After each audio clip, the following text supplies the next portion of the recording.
Et on reviendra peut-être, c'est un peu de la cuisine, mais pourquoi pas sur l'histoire de la nouvelle librairie. Parce que là, c'est un exemple parfait. Ratier meurt, le propriétaire des murs de la librairie qui s'appelait Facta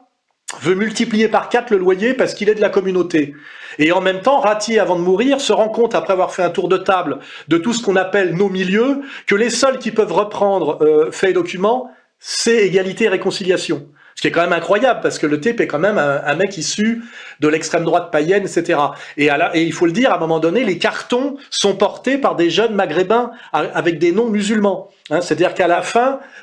Ratier est obligé d'admettre que pour faire fonctionner encore et sauver Faits et Documents, il faut en passer par Soral et la ligne Soral.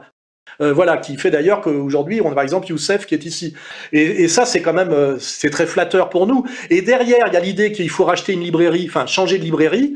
Et on nous présente le projet de la nouvelle librairie, genre c'est génial, une magnifique librairie en face du Luxembourg, c'est vraiment un truc merveilleux. Et on se dit, ah c'est génial. Et puis d'un seul coup, on dit, oui, il y a un petit bémol, simplement c'est dans l'idée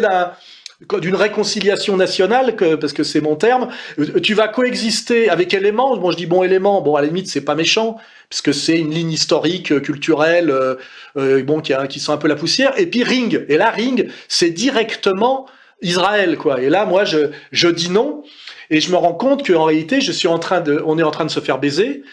Ratier est à peine mort qu'on est en train de le trahir totalement. Et puis finalement, on arrive à la nouvelle librairie dont l'inauguration se passe signature du dernier livre d'Éric Zemmour, avec d'ailleurs Vincent Lapierre invité à envoyer le message « J'ai quitté Soral, j'ai trahi », etc. C'est pour ça que les gens me demandent en saphisme, parce que je suis pas un journaliste comme les autres en fait. Et puis aujourd'hui, on voit, pour recoller tous les morceaux, que le faux bouquin de Ménard qui invite Marine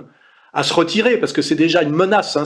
Si tu te retires pas, on te fait humilier par Zemmour comme tu as déjà été humilié par Macron parce que t'as pas le niveau, ce qui est en plus vrai, c'est ça terrible. Et ben ce petit bouquin est édité par les éditions La Nouvelle Librairie, c'est-à-dire par le fameux gang qui a trahi Ratier et qui a essayé de nous foutre en l'air, et d'ailleurs là, tu pourras d'ailleurs confirmer, Xavier, que c'est allé jusqu'à un moment donné où le fameux tapotour appelé aussi Coupe Rose, dont on ne donnera pas le nom, on laissera Libé le balancer celui-là, un de ces quatre, ça finira comme ça, a appelé les abonnés de Faits et Documents à se désabonner, parce qu'en réalité, ils espéraient me ramener dans la ligne de soumission à la ligne Zemmour par l'argent, en disant on vendra tes bouquins dans le truc, ce que j'ai refusé, et résultat des courses, à un moment donné, ils ont même poussé,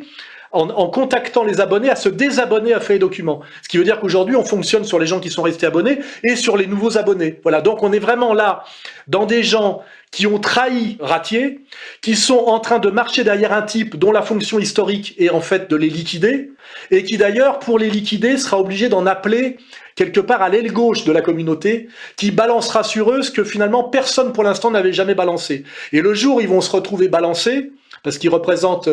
encore une petite force par l'argent, ils vont vivre enfin ce que moi je vis depuis des années, c'est-à-dire de non pas la vie confortable de nazis d'opérette sous protection de Publicis, parce que tout ça, j'ai tous les biscuits pour le raconter, mais d'un seul coup avec leur portrait dans l'IB, et l'idée qu'à un moment donné, effectivement, la vie quotidienne devient un peu plus compliquée. Et ça sera, je dirais, la justice immanente et la morale de l'histoire, et surtout ce qui me permet de les qualifier d'extrême droite la plus bête du monde, et de rappeler une fois de plus ici que